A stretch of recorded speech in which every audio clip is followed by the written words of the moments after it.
हम परमेश्वर के परिवार के लिए रचे गए हैं, इसलिए सब मनुष्य इस वचन के द्वारा परमेश्वर हरे को आशीष देवे।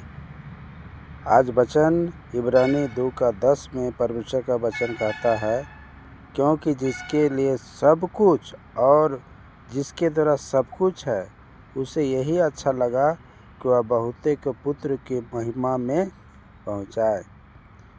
पहला यूहन्ना 3:1 में भी परमेश्वर कहता है, देखो पिता ने हमसे कैसा प्रेम किया है, हम परमेश्वर के संतान कहलाएं और हम हैं भी। और उसके बाद इस वचन के द्वारा परमेश्वर का परिवार होने का लाभ वचन में कहता है, इसलिए तुम अब दास नहीं परंतु और जब पुत्र हुआ तो परमेश्वर के द्वारा वारिस भी हुआ।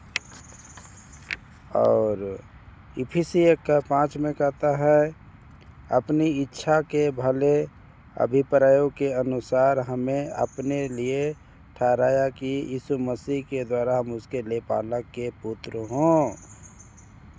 सबों को आशीष मिले इस वचन से।